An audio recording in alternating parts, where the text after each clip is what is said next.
Notice বোর্ডে দেখলাম, আপনি যদি অনুমতি দেন তাহলে আমি কর্মী হয়ে এখানে কাজ করতে চাই।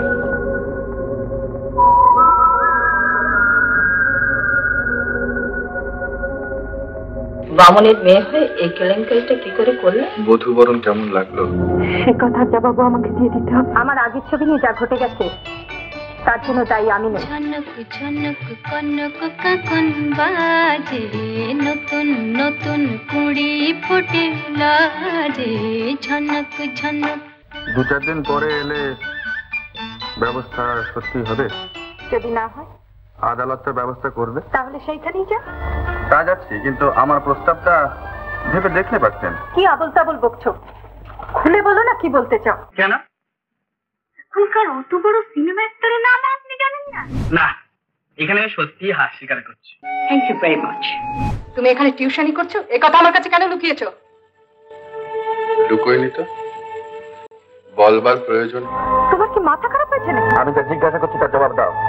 আমার সম্বন্ধে এত কথা শোনার পরেও রাত্রিবেলা একা আমার ঘরে ঢোকবার আগে তোমার ভয় পাওয়া উচিত ছিল, কিন্তু পাওনি কেন?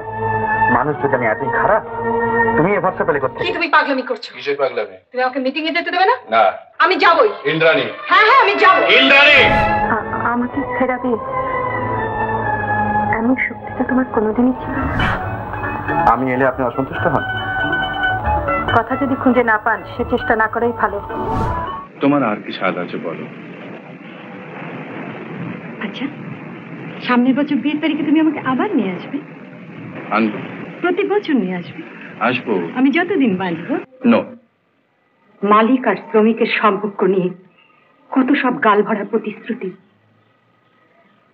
আর আজ সেখানে লাঠিচার্জ, পুলিশ।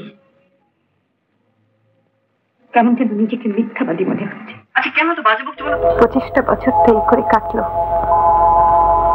বাকিটাও কেটে যাবে। স্বপ্নে তোমায় দেখেছি, মোর নিশীথ বাসর সজ্জায়, মন বলে ভালোবেসেছি, আখি বলিতে পারে লজ্জায়, আমি স্বপ্নে তোমায় দেখেছি।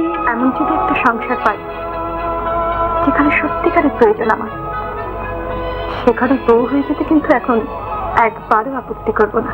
তোমার পাশে দাঁড়াবার যে যোগ্যতাই আমার নেই। আমি জানি ডার্লিং যে প্লাস্টিকের ঝকঝকে ধন্দুয়া প্রতিদিন। এরা রোগ ছড়িয়ে যাবে আর বারবার তার মাসুল আমরা দেবো কেন? কারণ ইউনিভার্সিটির একটি ভালো ছাত্রকে আমি জানি যে দিনে অন্তত প্রায় ঘন্টা 6 করে নির্ভেজাল আড্ডা মারে, বুঝলেন? কিন্তু পরীক্ষায় কখনো সেকেন্ড হয় না। আচ্ছা, তার পরিচয় যদি আপনি জানতে চান তাহলে তিনি আপনার সামনেই দাঁড়িয়ে আছেন, শ্রী সুদর্শন দত্ত। আর কথা বাড়িয়ে লাভ নেই, অনেক বেলা হয়ে গেল। আমি কোনোদিন অভিনয় করিনি। আমি অভিনয় করতে পারি না। আমি পারি না।